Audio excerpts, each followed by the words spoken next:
talk about a very simple topic, empirical formula and molecular formula. आपने molecular formula तो सुना होगा, ठीक है? So this empirical formula is a new term for some of you students, right? So एक बार देखते हैं ये क्या है, ठीक है? So पहले हम शुरू करते हैं molecular फॉर्मूला से, क्योंकि ये आपने ऑलरेडी सुना हुआ है, ठीक है? सो जैसे मैं एक कंपाउंड लेती हूँ बेंजीन, ठीक है, इसका मॉलिक्यूलर फॉर्मूला क्या है? Yes, I know all of you know this, C6H6, ठीक है? तो molecular formula is basically what? It's the representation of the elements of a compound, ठीक है, इन द एग्जैक्ट अमाउंट, ठीक है? आपको मॉलिक्यूलर फॉर्मूला बता रहा है कि एक पर्टिकुलर कंपाउंड के एक मॉलिक्यूल में कौन कौन से एलिमेंट्स हैं और एग्जैक्टली कितनी क्वांटिटी के अंदर है, ठीक है? Besides the ratio, it is also telling you the exact quantity. So it is telling you that benzene is made of carbon and hydrogen, ठीक है? And the ratio is 1:1, but exactly 6 atoms of carbon are combining with 6 atoms of hydrogen to make a molecule of benzene, ठीक है? अगर मैं इसकी एक simplest form निकालूं, कैसे निकालूंगी? 6 से दोनों चले गए तो इसकी सिंपलेस्ट फॉर्म क्या हो गई? CH. तो ये क्या है इसका empirical formula. So what I did, I took 6 common hair, ठीक है? दोनों को मैंने 6 से काट दिया तो क्या बच गया? CH. Now this is the empirical formula. It is telling you that benzene is made of carbon and hydrogen in the ratio 1:1, ठीक है? नंबर ऑफ एटम्स की रेशियो 1:1 है, बट एग्जैक्टली कितने हैं वो नहीं बता रहा, ठीक है? So that is empirical formula. Let's take one more example. Let's take for example I take ethene, ठीक है? C2H4. This is the molecular formula of ethene. अगर मैंने इसका empirical formula निकालना है तो कैसे निकालूंगी? इसमें मैं क्या कॉमन ले सकती हूँ? Yes, 2 कॉमन ले सकती हूँ. 2 1s are 2, 2 2s are 4. तो empirical formula था, क्या हो जाएगा इसका? CH2. So this is going to become the empirical formula of ethene. Clear है? इसका मतलब जो आपका मॉलिक्यूलर फॉर्मूला है, ठीक है, that is your n factor into empirical formula, ठीक है? और यहाँ पे ये n फैक्टर क्या है जो हमने कॉमन लिया था? Here I took 2 कॉमन, मैंने 2 कॉमन ले लिया था तो मेरे पास क्या आ गया था? CH2. उसी तरह ऊपर वाले में मैंने 6 कॉमन ले लिया था, ठीक है? I took out 6 तो I got 6 CH. Now let's work it back. Let's say कि इथीन का एम्पेरिकल फॉर्मूला इज CH2 और n फैक्टर क्या है हमारा? 2. तो क्या इस फॉर्मूला में डाल के मॉलिक्यूलर फॉर्मूला आ रहा है कि नहीं? Let's check it. So the molecular formula of ethene is going to be, your n factor is 2 into CH2, that is C2H4. मेरे पास आ गया इथीन का molecular formula. So take note of this small formula, easy formula, that molecular formula is n factor into empirical formula, ठीक है?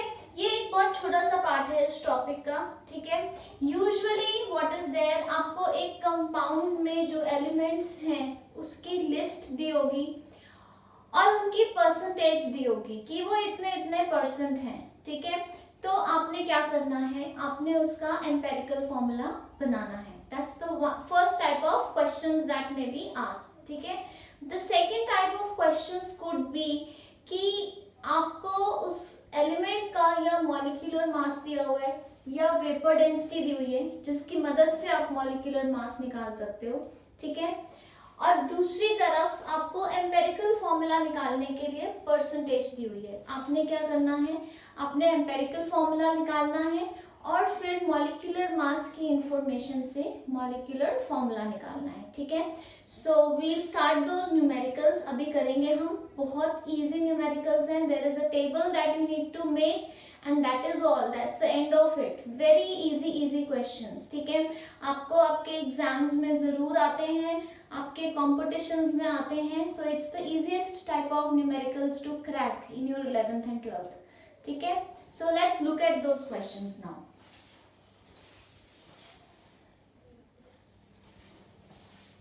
Okay, this is the first numerical, the very basic numerical that you can get. A compound on analysis was found to contain carbon 34.6%, hydrogen 3.85% and oxygen 61.55. Calculate its molecular formula.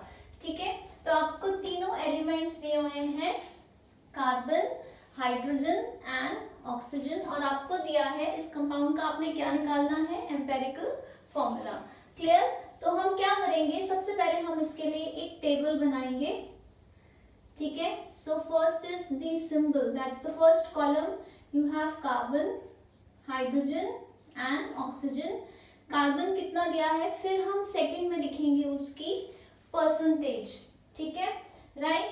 Percentage carbon की दी हुई है 34.6, hydrogen is 3.85 and oxygen is 61.55%। Clear है? अभी हमने क्या किया, जो question में गिवन था सिर्फ उसको उतारा है। अब हम इसका लिखेंगे एटॉमिक मास, जो आपको पता होना चाहिए। कार्बन का एटॉमिक मास इज 12, हाइड्रोजन का है 1 एंड ऑक्सीजन का कितना है, 16, ठीक है। सेकेंड कॉलम हो जाएगा हमारा एटॉमिक रेशो, ठीक है। एटॉमिक रेशो क्या होती है, atomic ratio is your percentage over atomic mass, ठीक है। So we are going to have 34.6 divide by 12, we are going to have 3.85 divide by 1 and we are going to have 61.55 divide by 16। Clear है? So we are going to solve this here, ठीक है। इसको आप solve करो, आपका आ रहा है 2.88, this is 3.85, और इसको भी सॉल्व करने से आ रहा है 16 3 से 48, 16 4 से 64, तो 3.85, ठीक है। उसके बाद हम क्या निकालते हैं, हम निकालते हैं सिंपलेस्ट रेशियो, ठीक है। अब सिंपलेस्ट रेशियो कैसे निकाली जाती है कि इनमें से जो सबसे छोटी क्वांटिटी है, ठीक है, सबसे छोटी क्वांटिटी कौन सी है यहाँ 2.88, तो तीनों को हम इनमें से ही जो सबसे छोटी क्वांटिटी है उससे डिवाइड करेंगे। I am repeating, simplest ratio कैसे निकालेंगे, हम देखेंगे सबसे छोटी एटॉमिक रेशियो कौन सी है, सो इट इज 2.88, तो सारी एटॉमिक रेशियोज को इंडिविजुअली सबसे छोटी सिंपलेस्ट रेशियो से डिवाइड करेंगे। So I am going to write it in details here. So it's going to be 2.88 divide by 2.88, 3.85 divide by 2.88 and 3.85 divide by 2.88। Clear है? ठीक है, इसको आप सॉल्व करो, आपका आ जाता है 1, इसको सॉल्व करो आता है 1.33, 1.33 क्यों आएगा आपका, basically it's going to be 4/3, ठीक है। सिमिलरली यहाँ भी 1.33 आ रहा है, 1.33 इज 4/3, ठीक है। अब आप देखो कि हम इंपेरिकल फॉर्मूला में फ्रैक्शन कैसे लिखेंगे। पहले हम क्या करेंगे, हमें इस फ्रैक्शन को होल नंबर बनाना है, तो हम क्या करेंगे, हम तीनों टर्म्स को किससे मल्टीप्लाई करेंगे, 3 से मल्टीप्लाई कर देंगे, ठीक है। So let's do this. अब हमारे पास यहाँ पे आ गया 1 into 3 is 3, यहाँ पे आ गया 4 और यहाँ पे भी आ गया 4, ठीक है। तो एम्पेरिकल फॉर्मूला क्या हो गया,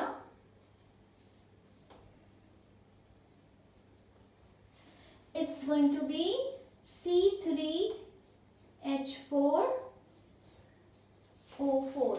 This is going to be the empirical formula of the compound. Okay, so just pause here. Now काफी बच्चों के दिमाग में क्वेश्चन आ रहा होगा कि why is it CHN4? क्या मैं इसको HC या O या OCH लिख सकती थी? No. See, because what is the convention, what is the understanding is, जब आप किसी कंपाउंड का नाम लिखते हो तो आपको कैसे लिखना है, जब आप उसको लेफ्ट से राइट रीड कर रहे हो, it should be in increasing order of electronegativity. ठीक है, ये चीज हम फिर से आगे पीरियोडिक टेबल में पढ़ेंगे. सो आई एम अगेन रिपीटिंग, जब हम कंपाउंड का नाम लिखते हैं तो जब हम उसके एलिमेंट्स लिस्ट करते हैं, that is an increasing order of electronegativity.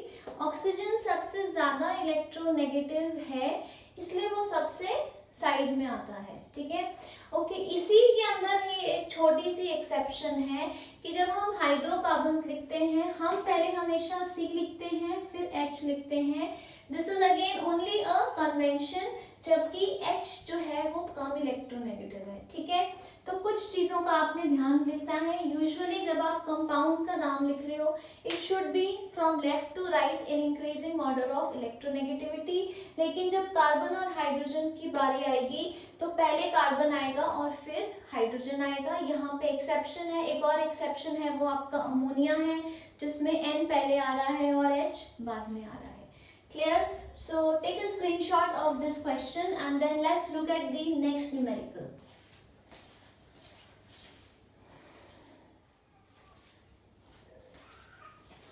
Okay students, this is the second numerical. ठीक है, an organic compound has the following composition: carbon, hydrogen, nitrogen is given. Calculate the empirical formula of the compound. ठीक है, so now थोड़ा सा एक check है, जब आपको एलिमेंट्स में ऑक्सीजन नहीं दिया होता तो इट इज ऑलवेज एडवाइजेबल एक बारी आप गिवन एलिमेंट्स के परसेंटेज को चेक कर लो. ठीक है, सो दिस इज 8 3 से 24. ठीक है, 2 4 6 एंड 2 8, ये तो 84% बन रहा है. इसका मतलब जो बाकी 16% है that is going to be your oxygen. ठीक है, क्लियर? तो चौथा आपका एलिमेंट क्या आ जाएगा, ऑक्सीजन, जो कितना हो गया 16%. So this is the first check. अब बाकी करने का तरीका बिल्कुल सेम है. Let's make the table. सबसे पहले लिख लेते हैं कार्बन, उसके बाद लिख लेते हैं हाइड्रोजन, फिर लिख लेते हैं नाइट्रोजन और फिर लिख लेते हैं ऑक्सीजन. ठीक है, so this is the symbol. उसके बाद क्या आएगा, yes we have percentage. Carbon is 48, hydrogen is 8, nitrogen is 28 and oxygen is 16. ठीक है, इसके बाद क्या आ जाएगा, एटॉमिक मास. ठीक है, सो कार्बन कितना होता है 12, हाइड्रोजन होता है 1, नाइट्रोजन होता है 14, ऑक्सीजन होता है 16. कैन यू सी कैलकुलेशंस बहुत सिंपल सी लग रही हैं. फिर आ जाएगा आपका atomic ratio. So all those जिन्होंने नहीं समझा है, पहला एक बार फिर से यहाँ फॉर्मूला लिख देती हूँ, percentage over atomic mass. So 48 divide by 12, 8 divide by 1, 28 divide by 14 and 16 divide by 16. This is 1, this is 2, this is 8 and this is 4. ठीक है, तो अब आ गई एटॉमिक रेशियो. अब आ जाती है simplest ratio. So now let's come to simplest ratio. Clear? So यहाँ पे सबसे छोटा कौन सा है 1, तो सारों को 1 से डिवाइड कर दो. एटॉमिक रेशियो कैसे आपकी आ गई, फिर सिंपलेस्ट रेशियो कैसे निकलेगी, सारी एटॉमिक रेशियोज को सबसे छोटी एटॉमिक रेशियो से डिवाइड करना है. ठीक है, so this is going to be 2 divide by 1 and 1 divide by 1. So 4, you have 8, 2 and 1. तो आपका एम्पेरिकल फॉर्मूला क्या बन जाएगा, it's going to B C4 ठीक है, H कितना है, H8, देन N2O। क्लियर है? So this is your answer. Empirical formula क्या हो गया, C4H8N2O। ठीक है, so quickly take note of this. Now let's look at the next numerical. Okay, so this is our next numerical. थोड़ा सा different है क्योंकि यहाँ पे क्या पूछा है आपसे, मॉलिक्यूलर फॉर्मूला पूछा है। ठीक है, so compound is found to possess carbon, hydrogen, oxygen and its molecular mass is 60। Find the molecular formula. ठीक है, तो सबसे पहला स्टेप हमारा वही रहेगा, एम्पेरिकल फॉर्मूला। चलिए, सो सबसे पहले हम लिखेंगे सिंबल। ठीक है, so you have carbon, hydrogen and oxygen. फिर क्या आ जाएगा, परसेंटेज। कार्बन कितनी है, 40, hydrogen is 6.7 and oxygen is 53.3। फिर आ जाएगा हमारा atomic mass. Carbon is 12, hydrogen is 1, oxygen is 16। फिर सेकेंड चीज क्या निकालनी थी हमने, एटॉमिक रेशो। पहली चीज आपको क्या पता होनी चाहिए, एटॉमिक मास, फिर आप कैलकुलेट करोगे atomic ratio. So 40/12, then you have 6.7/1 and 53.3/16। इसको कैलकुलेट करके हमारी आ जाएगी atomic ratio. Clear? So once you solve this, यहाँ पे आ रहा है आपका 3.3, यहाँ पे आ रहा है 6.7 और यहाँ पे भी आ रहा है 3.3। ठीक है, क्लियर है? आप सबको समझ आ रहा है? Okay, right. उसके बाद आ जाएगी हमारी सिंपलेस्ट रेशो। कैसे निकालेंगे, सबसे छोटी रेशोज कौन सी दिख रही है आपको, यहाँ 3.3, तो सारी रेशोज को आप 3.3 से डिवाइड कर दोगे। ठीक है, so this is 1 and this is nearly equal to 2, क्योंकि 3.3 2 से 6.6 होता है, तो 0.1 है, तो we can just forget it. ठीक है, और यहाँ हम सीधा 2 लिख सकते हैं। ठीक है, and this is 1, sorry 3.3 divide by 3.3 था यहाँ, तो कितना आ गया अब आपका, सो this is 1, this is 2 and this is 1। तो एम्पेरिकल फॉर्मूला हो गया CH2 और O। ठीक है, some of you may have doubt here, जैसे 12 3 36। ठीक है, 40 फिर 3.333 आ रहा था, तो राउंड ऑफ करके मैंने यहाँ 3.3 कर दिया था। ठीक है, right. Okay, so you want you can even take it to second decimal place. Same आना था 3.3333। अगर आप इसको यहाँ डिवाइड भी करते, ठीक है, let's say second decimal place तक ले लिया, तो तब भी आपका आंसर सेम आना था। क्लियर? बट आपने पहले डेसिमल पे नहीं छोड़ना। It's only in this case it was coming 3.3 बार, तो मैंने उसको राउंड ऑफ कर लिया। ठीक है, नहीं तो आप 2 डेसिमल प्लेसेस तक तो लोगे ही लोगे। ठीक है, क्लियर? सो आपका अब एम्पेरिकल फॉर्मूला आ गया है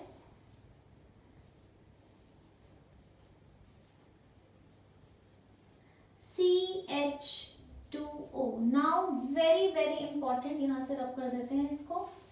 ठीक है, very important, how to calculate molecular formula.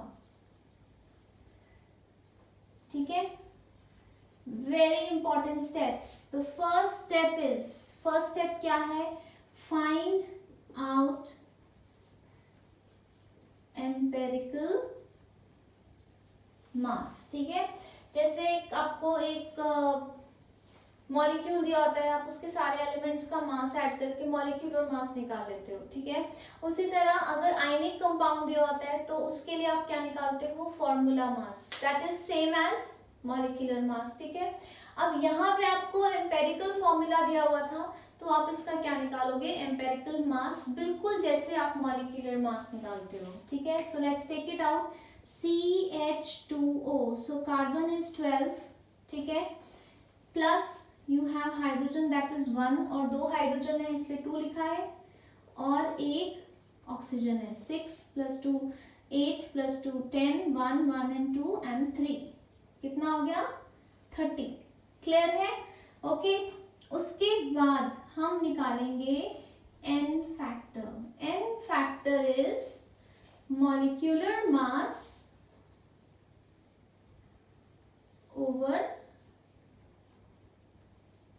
Empirical मास। ठीक है, अब आप चेक करो, आपको क्वेश्चन में या मॉलिक्यूलर मास दिया होता है या वेपर डेंसिटी। इस पर्टिकुलर क्वेश्चन में आपको मॉलिक्यूलर मास दिया हुआ है। ठीक है, but since we are making the notes, so let's say if vapour density is given, then first calculate molecular mass. और वो कैसे निकलता है? Your molecular mass is 2 into vapour density. But इस केस में आपको डायरेक्टली मॉलिक्यूलर मास दिया हुआ था। ठीक है, सो हम n फैक्टर निकालते हैं। मॉलिक्यूलर मास कितना है आपका 60, एम्पेरिकल मास कितना है 30। कैलकुलेट करो, कितना आ गया 2।